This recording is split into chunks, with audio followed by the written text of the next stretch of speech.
so much everyone for having me tonight. I'm a bit of a reluctant film star tonight, but I'm happy to oblige, being your inaugural attempt at filming the proceedings. And I don't usually like microphones, but I realise it needs to be used for the film tonight. But if I'm actually too loud in the microphone, please tell me, because I'm always told I'm too loud.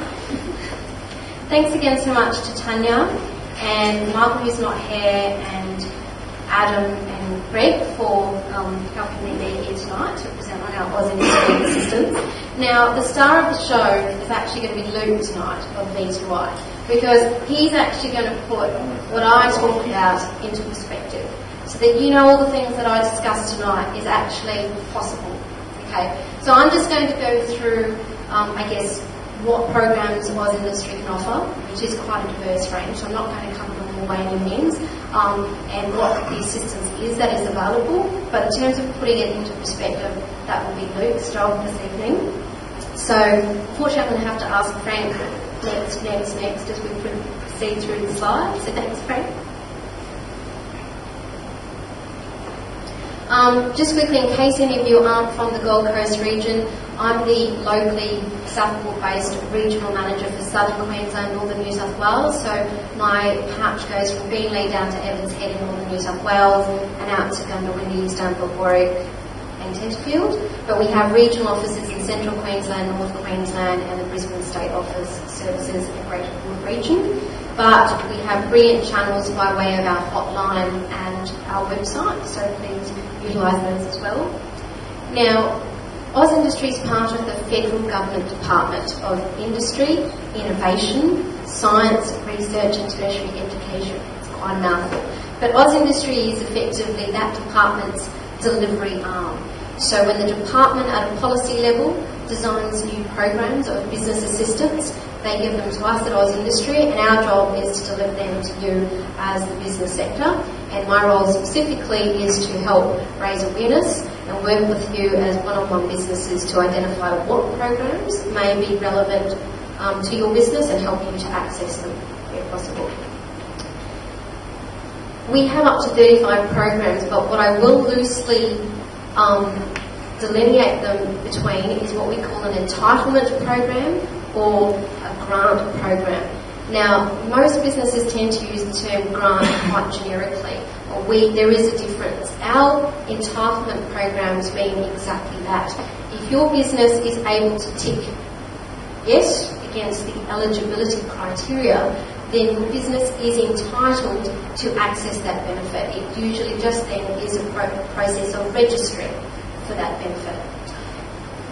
Alternatively, if you're going for one of the grant programs, it's a competitive merit-based process.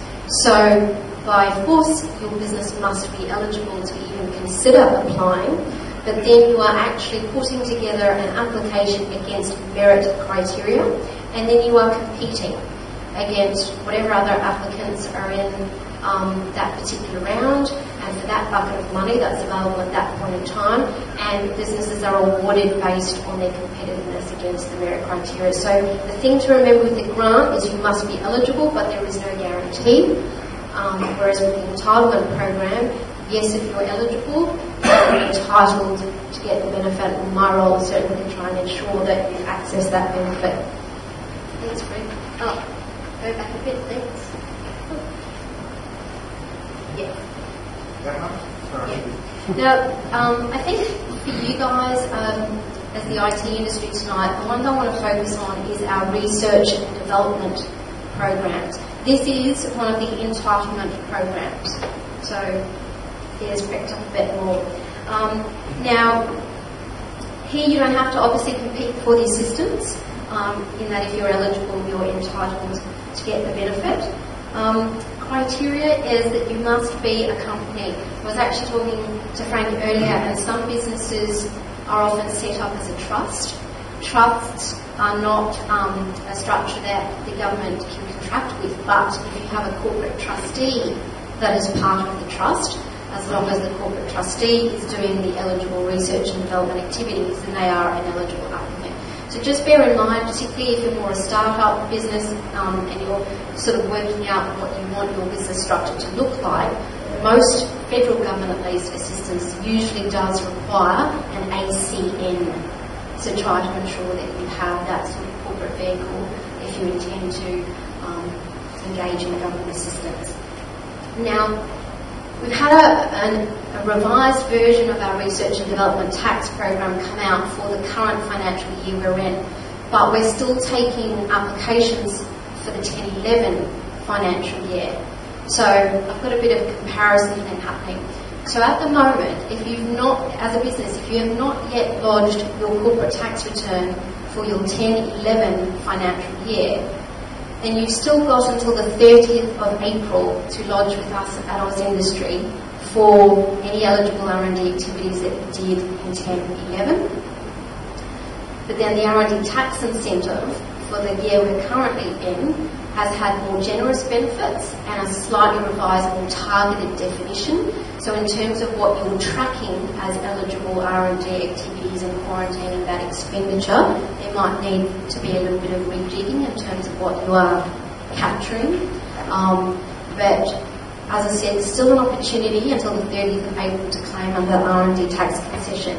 Now, to explain the differences, the tax concession is effectively allowing you a benefit of up to 125% of your eligible expenditure as a deduction.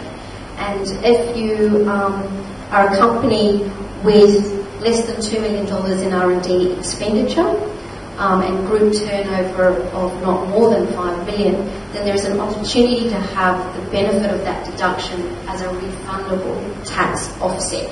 So that would be cash in hand payment rather than just a tax deduction if you're in that scenario.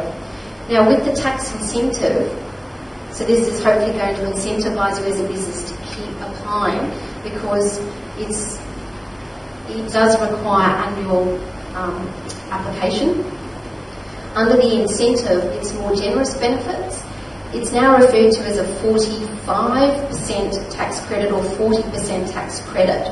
But if we equate that so that you can compare it more easily to a notional deduction basis, then it's effectively doubled the assistance to be equivalent to 150% if you compare the tax concession and the incentives. So certainly more generous benefits, and if you are a company with less than 20 million in turnover, then you would qualify for the 45% refundable tax offset.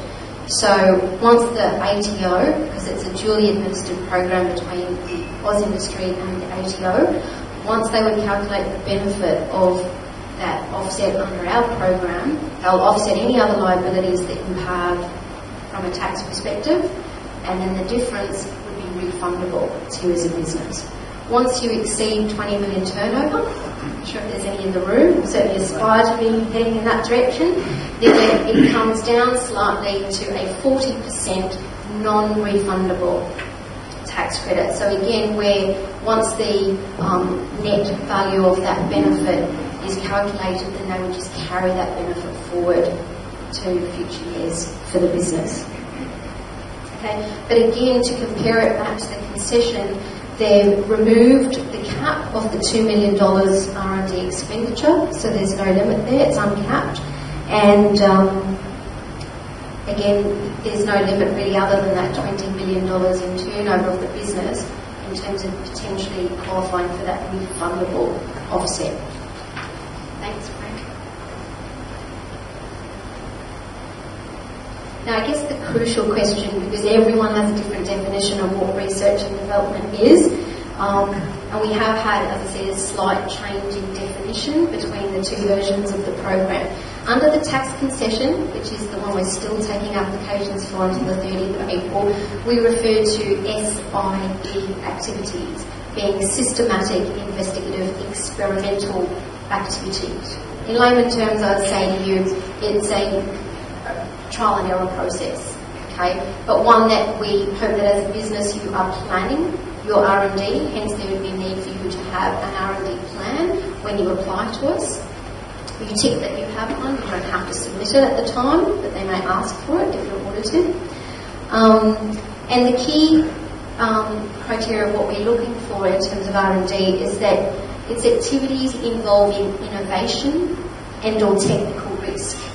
And the technical risk being that you have a technical problem that with the information available to you in the public domain, you are unable to resolve that technical problem. Hence, as a business, you engage in a process of R&D. Okay? Now, the slightly more targeted definition under the tax incentive now refers to core and supporting R&D activities, and they specifically have a requirement now for, they use the words experiment, that an experiment is conducted using the scientific method in order to address the significant knowledge gap. It doesn't mean white lab coat science stuff, it just means a more robust system of R&D. So again, you as a business really need to sit and think, would this qualify? You know, I mean, you're all here tonight networking as an industry. Obviously you're in the IT industry, so you would know better than myself even how to access information via Google and the internet. So again, always keep in mind what information is available to you through the internet, through networking, and hence, is there any information that I have at hand or could access that will help me address the significant knowledge gap? And if not, I need to embark on a very robust and documented and planned process of trial and error or R&D. Okay? It's not necessarily a huge difference, but I guess just perhaps maybe better documentation than what we might have expected in the past. Okay? But we have information in your kits, and my role is to meet with you as businesses one-on-one to better explain all of this. So I won't go into all the detail. Thanks, it's got it there. So just quickly, again, are you as a business relevant to this program? So you need to be a company incorporated in Australia. You're spending more than $20,000 on R&D a year, unless of course you are outsourcing that R&D. If you're outsourcing it to a registered research agency such as a university, a CSIRO or the like, then that $20,000 spend threshold is waived. Otherwise, as a business, you're spending a minimum of $20,000. Now that captures expenditure such as your time or however many other employees in the business are engaged in R&D. There's feedstock in terms of waste material, because it's all trial and error, and the best evidence of that is failure. There's a portion of supporting costs such as electricity. Again, if I was addressing a group of manufacturers, they're using machinery that's not producing while they're doing R&D, hence a depreciable element is incorporated there. So it's not that difficult necessarily to reach that minimum 20K threshold. Okay, but if you are outsourcing it, or if you're doing any R&D in collaboration with other parties, to in your mind know, are you the correct applicant, or is the party I'm working with the correct applicant? The questions you need to ask yourself is who has control over the project and who effectively owns the R&D results.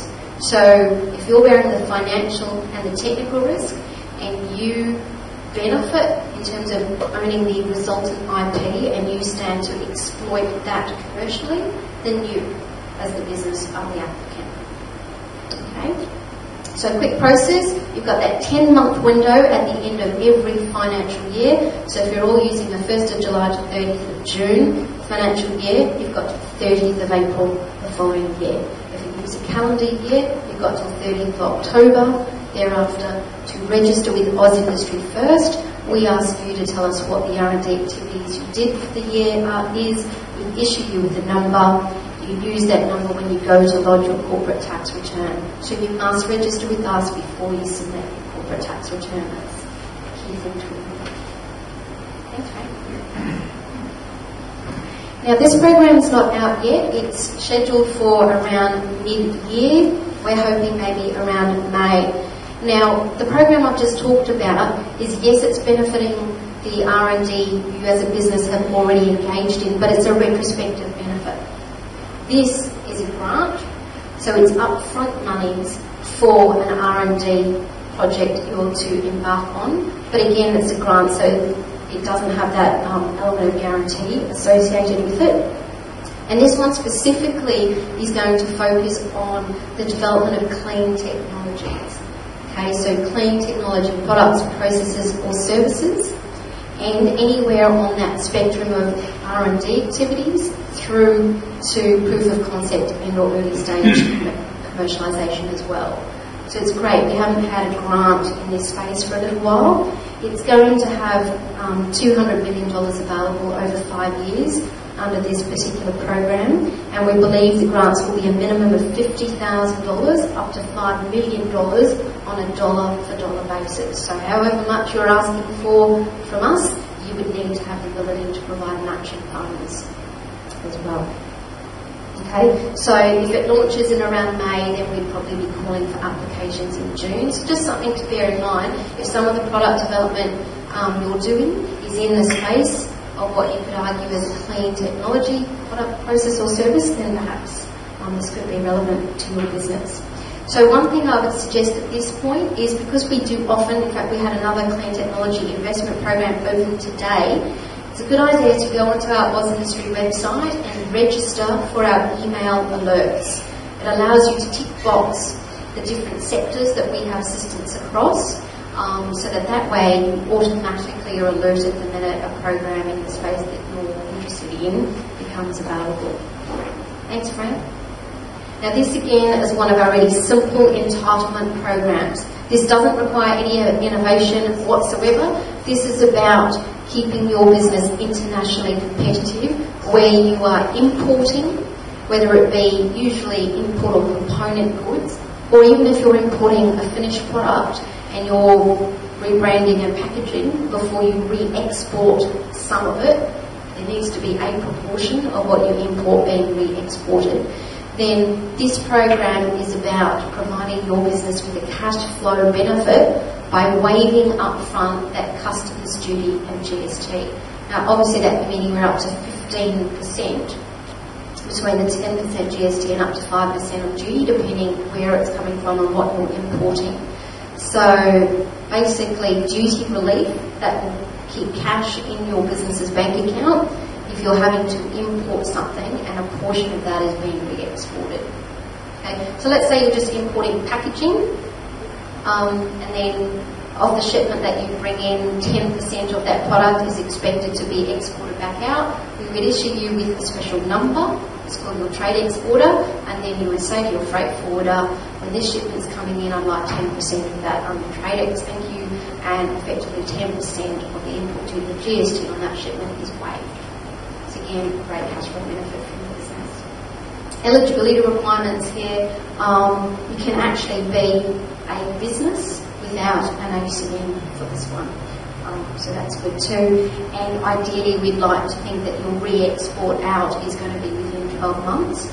You need to be the direct importer. You don't have to be the direct exporter. You could be using a third-party exporter. So again, if you actually use a distributor company who's doing the import, then you would tell them to apply for TradeX and ask them to flow through some of that saving benefit that they're achieving through TradeX.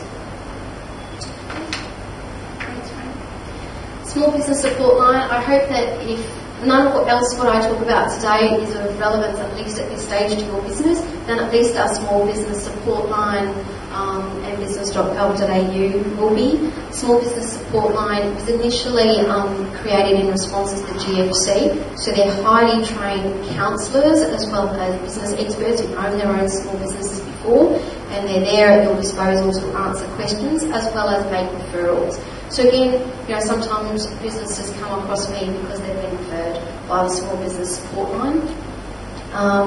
But apart from ourselves, Oz Industries assistance to small business, if they're not relevant to our other programs, we subsidise other locally based small business service providers.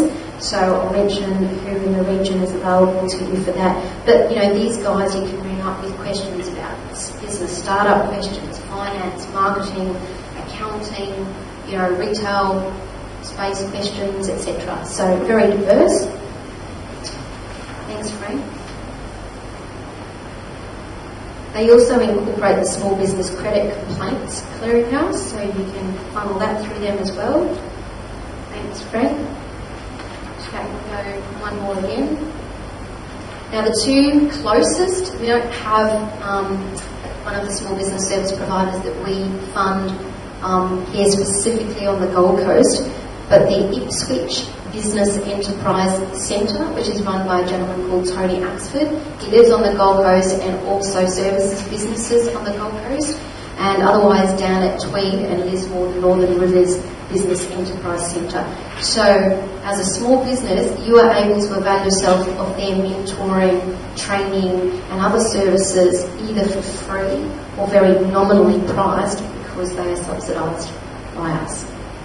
Thanks, Frank.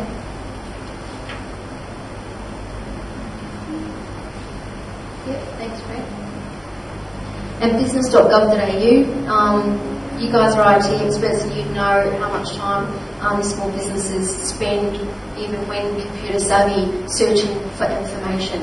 So business.gov.au is a division of our department that acts as an online portal, and they try to, I guess, funnel and therefore save businesses time in finding crucial information, both to start up a business as well as to grow their business.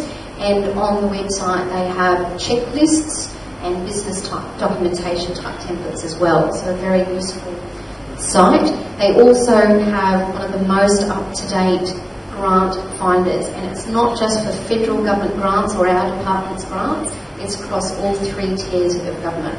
So again, if your business isn't relevant to any of ours, but you'd like to know if there's other grants out there that may be, give the Grants Finder search tool on business.gov.au a go. Thanks, Frank. Now, I've left Commercialisation Australia to last because, again, Luke's going to refer to the assistance they've benefited from under this program. Commercialisation Australia is actually a sister division to Oz Industry, in that it sits to the side, but we jointly administer the programs available through them. Commercialisation Australia is specifically about helping get innovative products to market. So it doesn't want to be concerned with the technical risk of research and development. It expects that that's been done and resolved. So if you're a business who's still qualifying for R&D for a particular project that you'd like to approach Commercialisation Australia for, you need to have resolved all the technical risk issues first to consider coming to Commercialisation Australia. But it's a very well-developed network of assistance through this program. It has 4 funding elements. Am I kind of all over the place with this microphone? Sorry. As well as a network of dedicated case managers, one of whom would be assigned to you. And these people are recruited because they're experts in the commercialisation field. And there's also a network of volunteer business mentors that have been signed up to this program, and you would have access to if you are successful in going through this program. Most government programs come about because there is a shortfall or a deficiency in the market, and most businesses are probably familiar with that, what they call the valley of death along that commercialisation pathway. You go through the R&D process and maybe even get to proof of concept and you run out of money, or you just don't have all of that sufficient expertise to get your creative idea to market, particularly if you're unwilling to relinquish control. So this is what this program is designed to do, is to try and ensure we get as many of your innovative ideas to market. Now, who is eligible? Individuals, although you would need to be prepared to become a company if you want to take advantage of the majority of the assistance available here. Universities, other public research organisations, and of course companies are our main applicants. Okay, now here's the crucial information. So as I said, there's 4 elements. The first 2 focus almost on the skills and knowledge development, or within the management of your business. The other 2, proof of concept and early stage commercialisation, is focusing on the product itself and getting that to market. Skills and knowledge aims to assist you primarily with things like getting your business plan done, your commercialisation plan done, a lot of the IP management issues that you're probably still working on at the time, and it's about spending the money by bringing in external experts to help your business with that. Okay, the benefit with this program, of this element of the program, is that it's 80-20. So you as the business are only putting in 20% of up to $50,000 grant. So a lot of the time when businesses approach us, they say, oh, I need this much money, but then they don't have their share of matching funds. So a good way into the program initially, particularly if you haven't got some of that foundation documentation in place, which will be crucial to successfully getting to market, then a good way in initially is through skills and knowledge, particularly if you only have limited matching funds initially. But once you're in and you're partnered with the case manager, part of what they do under skills and knowledge as well is facilitate the linkages, the collaboration type partnerships, and it might just be that they identify a business angel partner for you who can in turn then provide some of that matching funds for you to progress to one of the other elements of the program as well.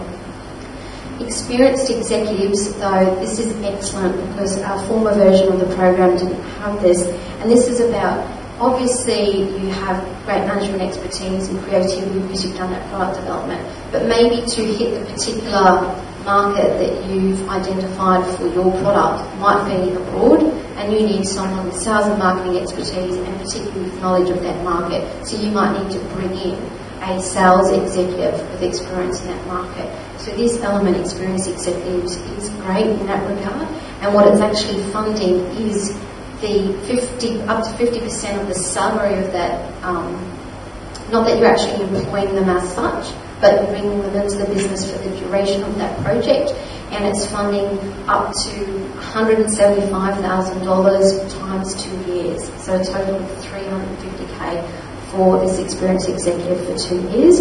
That one though does require the matching dollar for dollar funds in that element.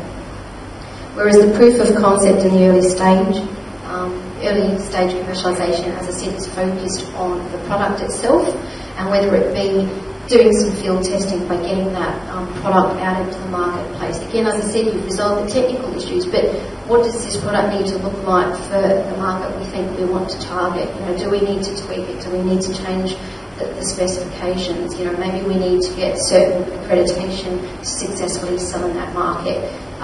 So sometimes it's a bit of a fine line between whether you're at proof of concept versus early stage commercialisation, so it does tend to fund similar activities across those two elements, but the difference is how much money and the duration of the project under those two elements. So under proof of concept, you can ask for between 50 to 250K on a dollar for dollar basis, but you can only work on that project for 1 year, whereas because the idea is that within 12 months you'll very quickly progress into more early stage commercialisation activities, and under the early stage commercialisation phase you've got a 2-year project life to spend up from $50,000 up to $2 million.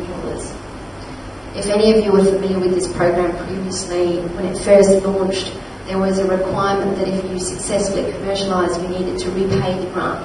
But you'd be glad to know that they removed that condition in December. So that's great. It's good for everybody. Thanks, Frank. Oh, yeah, great.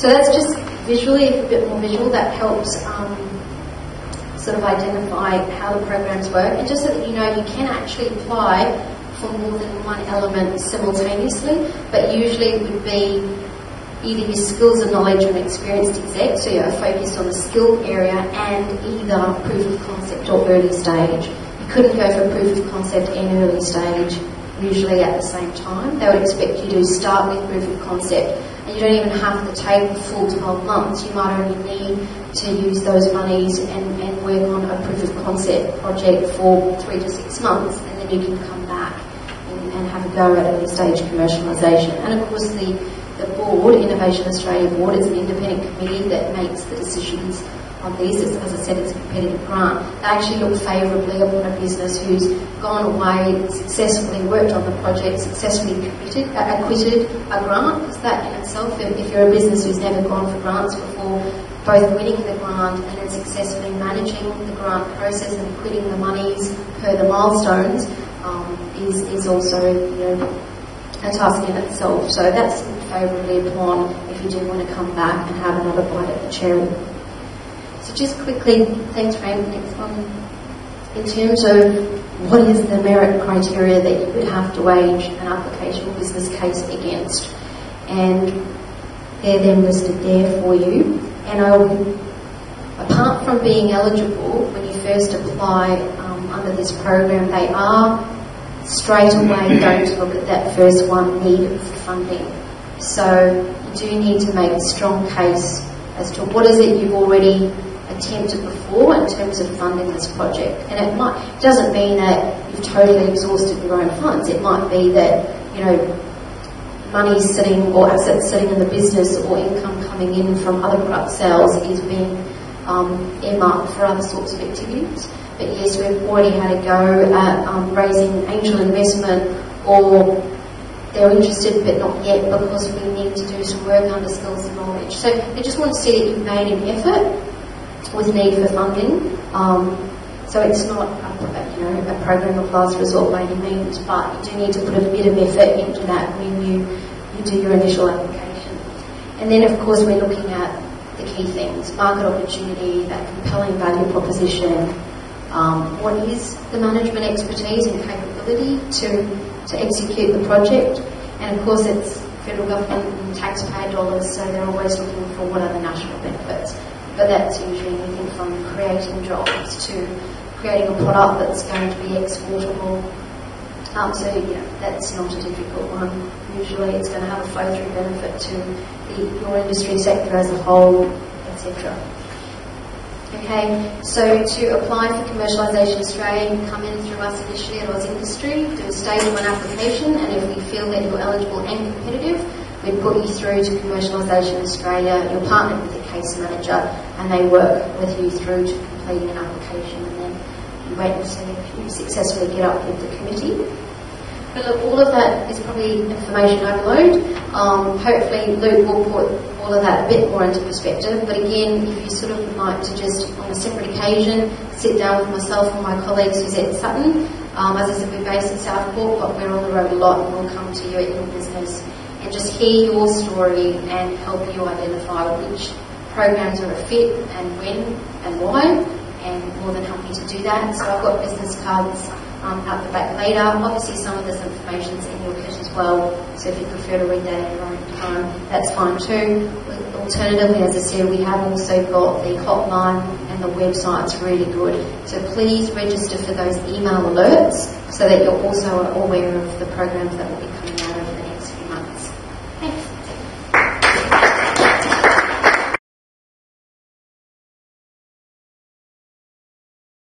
This is probably 3 or 4 years old. I'll give you an overview of what 3D was all about.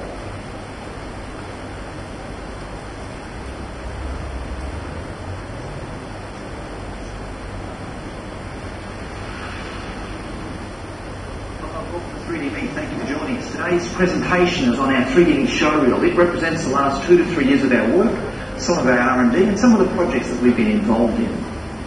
It's also about providing you with an understanding and stimulating your own mind as to how this technology may be able to assist you in communicating your outcomes and reaching your target audience. 3D is about taking a look inside the human body using state-of-the-art 3D visualization and digital communication techniques.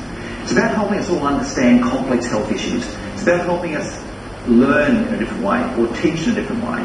It's about helping us talk to each other, whether it's our children, our parents, students, teachers, and the general community. 3D is about trying to improve health and education outcomes, and it's about providing a different tool and technology to do that. We welcome your input, we thank you for your interest, and it's only through this interaction between you and us that we're going to provide a better tool and improve the way we're producing this material. So please, provide us any feedback you can give us. We're open to any suggestions, and we look forward to sharing the opportunities with you and to improving health and education outcomes for us all.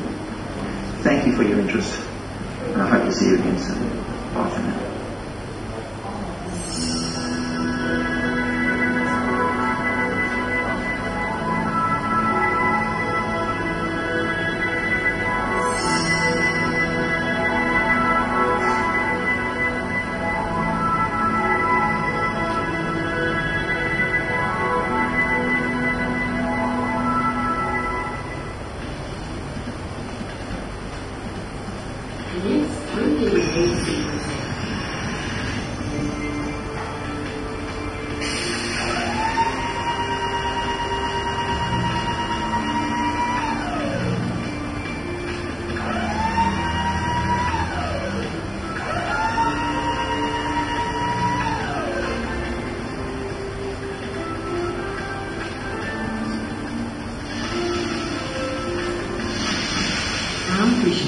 introduce a better way to understand our own bodies, and importantly provide a tool to help us all talk more comfortably about a variety of medical and health issues. We want to improve health and education outcomes at all levels of society by using visually engaging, anatomically accurate, 3D imagery and storytelling to facilitate the communication of health education.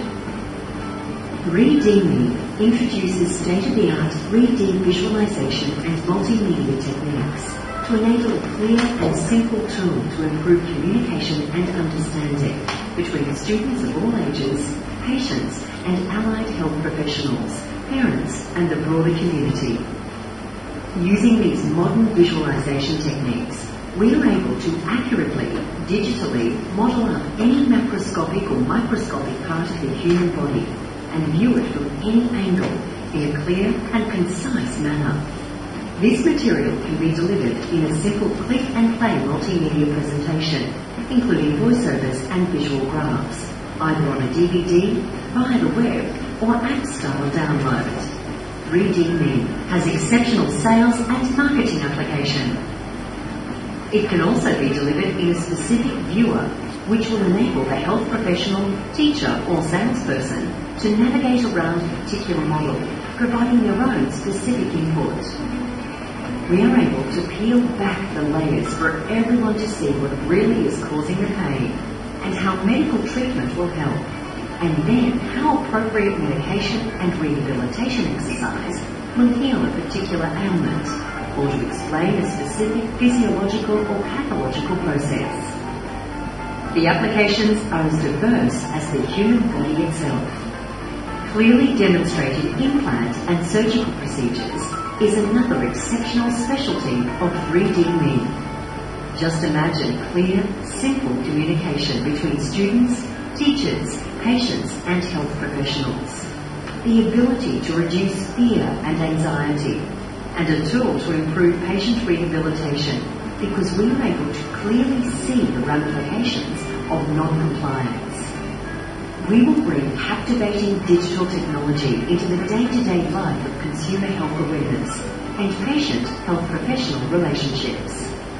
3DMe has enormous educational and teaching applications for all ages, whether in schools for the general health education of children, undergraduate or postgraduate medical and allied health professional diplomas or degrees, or at the very highest specialist level to show surgical procedures. This technology allows us to generate incredible tools from just a simple 2D sketch. To ensure technical accuracy, our team consults with health specialists with specific and relevant expertise. Our vision for 3DMe is to dramatically improve how we all communicate on medical and health issues by better understanding our body, the ability to ask more informed questions, and to obtain a greater comfort level in these discussions. The variety of our clients and the scope of our projects provide the impetus for 3DMe to push the boundaries of scientific creativity, accuracy and excellence within the health and education fields. There is no project too big or too small for 3DMe. We have a skilled and dedicated team of artists and production personnel who look forward to assisting you to communicate your message in a visually captivating manner and in a way that will ensure a better outcome for all.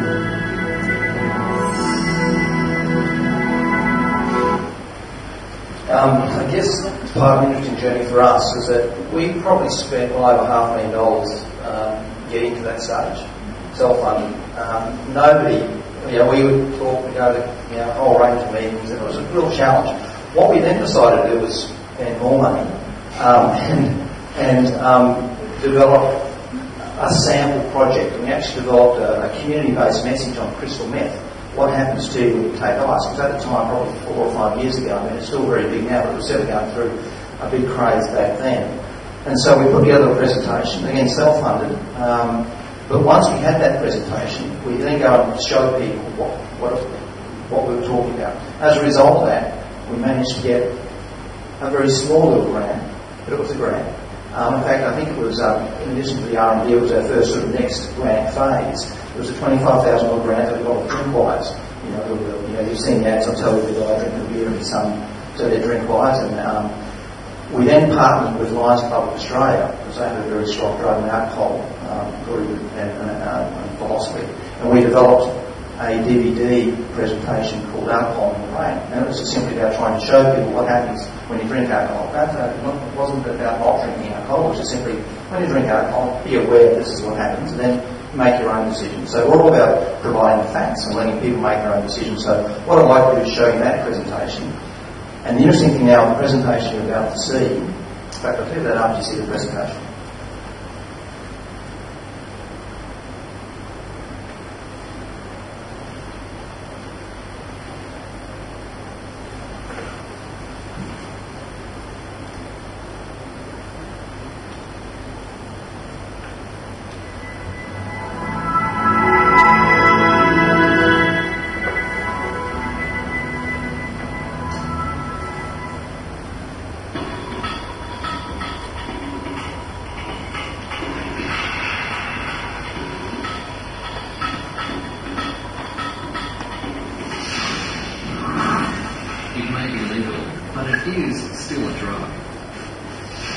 Be safe, be sensible, know your limit.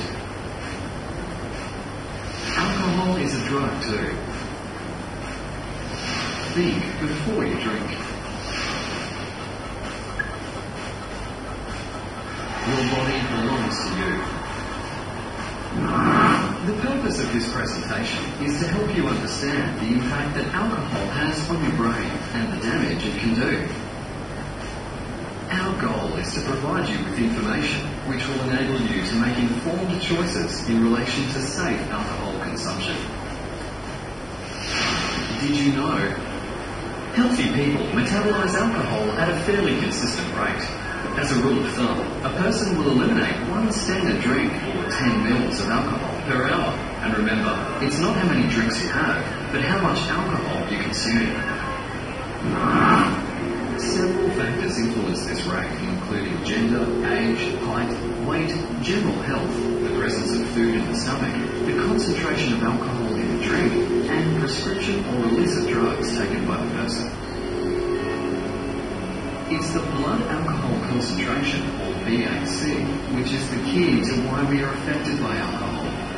Basically, your blood alcohol concentration is the relationship between the total amount of alcohol in your system divided by total body water, because alcohol is dissolved and diluted in water.